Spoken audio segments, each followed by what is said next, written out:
मंडळी नमस्कार. आज आपण चाललो आहोत पुण्यापासून साधारणतः 50 किलोमीटर अंतरावर असलेल्या आणि सह्याद्री डोंगर रांगांमध्ये असलेल्या भोलेश्वर या प्राचीन मंदिराला भेट द्यायला. हे ठिकाण महादेवाच्या पांडवकालीन मंदिरासाठी प्रसिद्ध आहे. पूर्वी या ठिकाणाला मंगलगड असेही म्हटले जात होते.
चढ चढून जाताना मंदिराच्या बाहेरील कोसळलेली तटबंदी आपणास नजरेस पडते.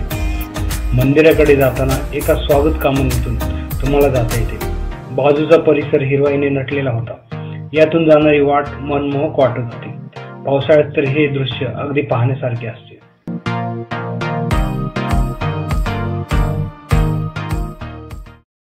मंडळी, जसं मागाशी म्हणलं होतं की मी सुरुवातीला की आपण ढवळगड पाहिल्यानंतर याच वाटेत लागणारं भोलेश्वरचं मंदिर आहे, जे की सह्याद्रीच्या रांगेवर वसलेलं आहे. तर आता आपण पोहोचलेलो आहोत भोलेश्वर मंदिर परिसरामध्ये. थोडं अंतर राहिलेलं आहे. समोर भोलेश्वर मंदिर दिसते. आपण जाऊयात आणि पाहूयात भोलेश्वर मंदिर कशा पद्धतीचं आहे आणि काय त्याची ठेवण आहे. चला तर मग जाऊयात भोलेश्वर मंदिराकडे.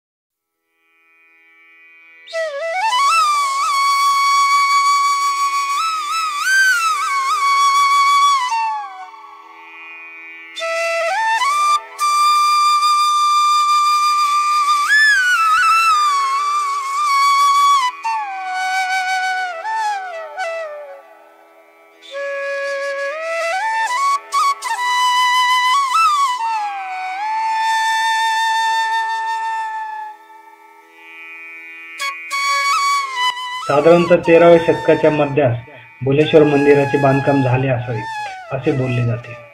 सह्याद्रीच्या रांगेत माळशिरस गावाच्या उत्तरेस व येवतच्या नैऋत्येस भोलेश्वर मंदिर उभे ठाकले आहे.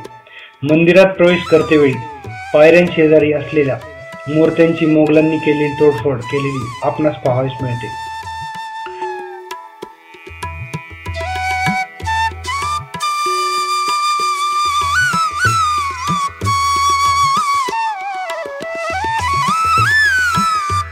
मंदिरात प्रवेश करतेवेळी दगडावर कोरलेल्या हनुमानाचे शिल्प आजही आपल्या नजरेस पडते.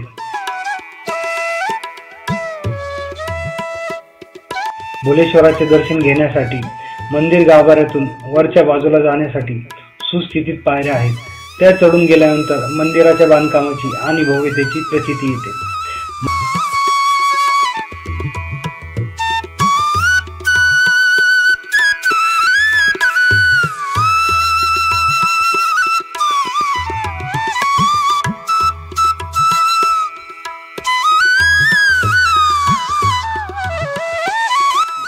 मंदिरात चित्रीकरण करण्याची परवानगी नसल्यामुळे आम्ही महादेवाचे दर्शन घेतले व तेथेच बाजूला असलेले त्रिशूल पाहिले. मंदिराच्या गाभाऱ्यातील वरील भाग देखील अतिशय देखणा असून त्यावर विविध नक्षीकाम केलेले पाहावयास मिळते. मंदिरासमोरच एक भव्य असा नंदी आहे. तो आपले लक्ष लगेच वेधून घेतो.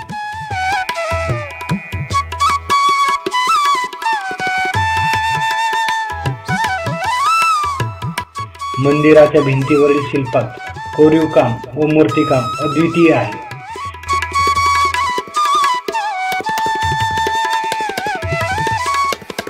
लढाईच्या काळात बऱ्याच मूर्तींची तोडफोड करण्यात आलेली आपणास पाहावयास मिळते. महाशिवरात्रीला येथे बरीच गर्दी होते. पुरंदर तालुक्यातील माळशिरस गावातून श्रावण महिन्यात येथे भोलेश्वराची पालखी नेली जाते. साधारणतः सोमवारी येथे यात्रा भरते. ही परंपरा अशीच जुनी चालू आहे.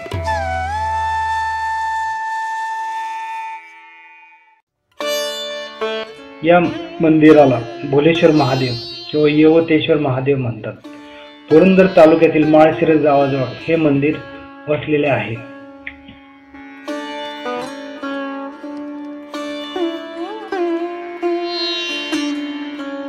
मूळ बांधणी 13व्या शतकातील असून सभोवताली भिंत, नगारखाना व शिखरे 18व्या शतकातील मराठा शैलीतील असल्याचे दिसते.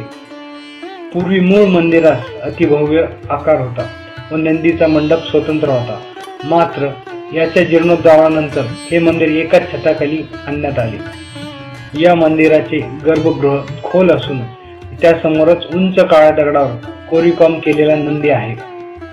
तसेच बाजूला विठ्ठल रुक्मिणीच्या कोरीव मूर्त्याही पाहण्यासारख्या आहेत. मंदिराच्या गाभाऱ्याच्या बाहेरील बाजूस वर 3 सप्तमातृकांच्या समूहात गणेशाचे स्त्री स्वरूपातले दुर्मिळ शिल्प आपणास पाहावयास मिळते. वेरूळच्या कैलास लेण्यात या प्रकारचे शिल्प आढळते. आता आपण आहोत भोलेश्वर मंदिरामध्ये. या ठिकाणी स्थापत्य कलेचा उत्कृष्ट नमुना आपल्याला प्रत्येक दगडावर पाहायला मिळतोय. पण शिवशक काळात मोगलांनी आक्रमण केल्यानंतर या ठिकाणी बऱ्याचशा मूर्तींची मोडतोड झालेली आहे. आपण तेही तुम्ही पाहू शकता.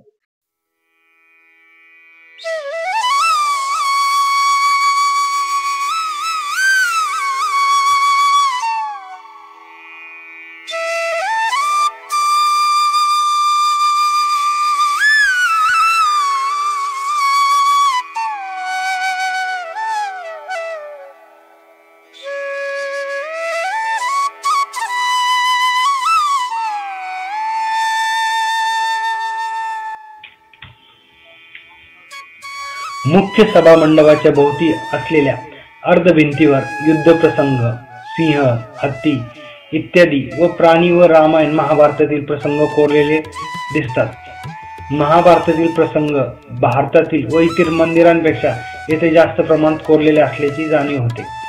मातृका देवी, गणपती, विष्णूंचे अवतार, पक्षी इत्यादी प्रकारचे शिल्पे या ठिकाणी कोरलेले आढळून येतात.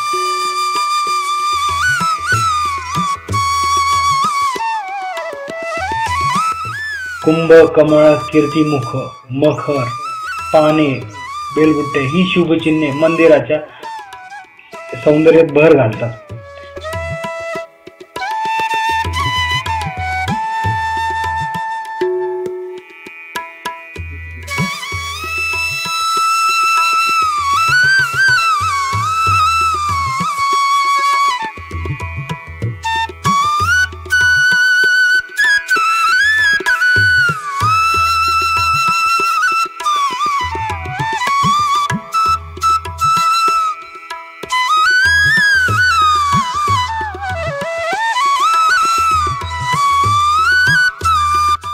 मंदिराच्या सभा मंडपात भव्य असे दगडी कासव आपणास पाहावयास मिळते.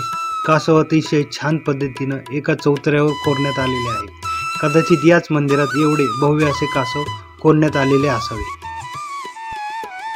मंदिरातील भिंतींवर रामायणातील युद्धचित्रे कोरण्यात आलेली आहेत.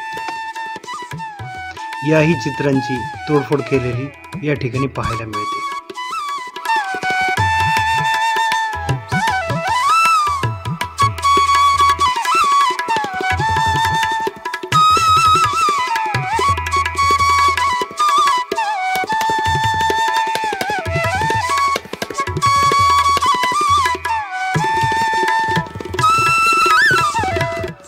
या ठिकाणाहून सभोवतालच्या परिसराचे अतिशय विहंगम्य दृश्य आपणास पाहावयास मिळते.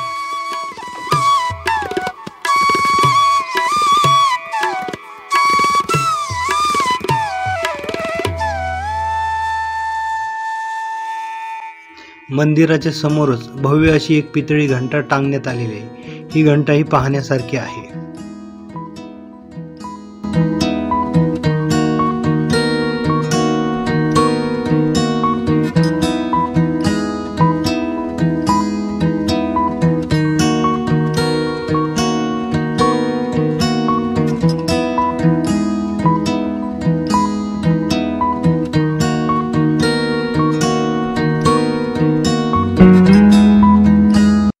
पूर्ण मंदिर पाहून झाल्यानंतर आम्ही परतीच्या प्रवासाला लागलो.